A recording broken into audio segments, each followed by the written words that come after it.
ഇന്ന് ഇവിടെ ഷാജഹാൻ പറഞ്ഞ പോലെ തന്നെ പൂങ്കുഴലി ഓഫീസർ, പോലീസ് ഓഫീസറായിട്ടുള്ള മാഡമാണ് ഈ നമ്മുടെ സോണിയ മൽഹാറിനെ വിളിച്ച് കാര്യങ്ങൾ ചോദിച്ചത്. എന്താണ് അവർ ചോദിച്ചത് സോണിയ മൽഹാർ?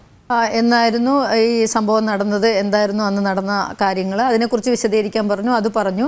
ഏതെങ്കിലും തരത്തിൽ പരാതിയായിട്ട് മുന്നോട്ട് പോകാൻ താല്പര്യമുണ്ടോ എന്ന് ചോദിച്ചു. ഞാൻ പറഞ്ഞു തൽക്കാലം എനിക്ക് കേസുമായിട്ട് മുന്നോട്ട് പോകാനോ പരാതിപ്പെടാനോ താല്പര്യമില്ല എന്ന് പറഞ്ഞു.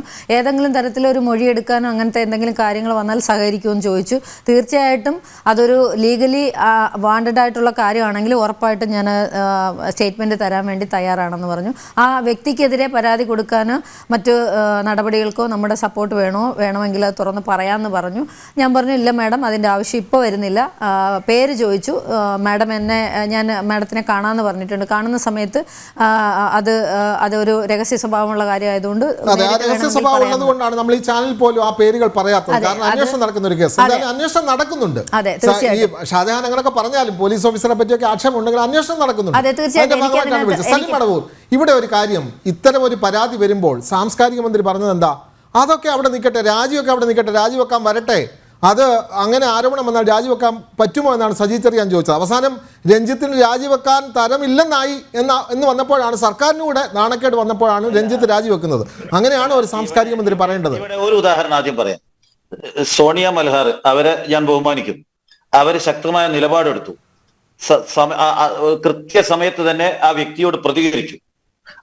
അവരുടെ ഭർത്താവിനോട് കാര്യങ്ങൾ ഷെയർ ചെയ്യും.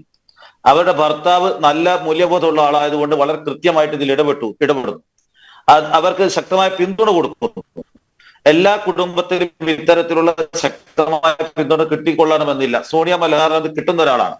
അങ്ങനെ എല്ലാ പിന്തുണയും കിട്ടിയ വളരെ ശക്തമായി സാമൂഹ്യ പ്രവർത്തകയായിട്ടുള്ള, ബോൾഡായിട്ട് കാര്യങ്ങൾ പറയുന്ന അവർ പോലും പ്രതിയുടെ പേരിൽ പരാതിയില്ല എന്ന് പറഞ്ഞുകൊണ്ട് ആ കേസുമായിട്ട് മുന്നോട്ട് പോകാൻ തയ്യാറാവുന്നില്ല. എത്ര പേർ കേസുമായിട്ട് മുന്നോട്ട് പോകും? അത് കൃത്യമായി എന്നുള്ളത് വലിയ ചോദ്യമാണ്. പറയട്ടെ, അവർക്ക് കേസ് വ്യക്തിയുടെ പേര് പറഞ്ഞ് കേസുമായിട്ട് താല്പര്യമില്ലെന്ന് ഇപ്പൊ പറഞ്ഞതേ ഉള്ളൂ. അപ്പൊ കൃത്യമായിട്ട് ബോൾഡായിട്ടുള്ള ഒരു സാമൂഹ്യ പ്രവർത്തകയായ അവർ പോലും ഒരു കേസുമായി മുന്നോട്ട് പോകാൻ തയ്യാറില്ല. സ്ത്രീകൾ പൊതുവെ മന്ത്രിയുടെ കാര്യം കൂടെ പറഞ്ഞാൽ ഉപകാരം.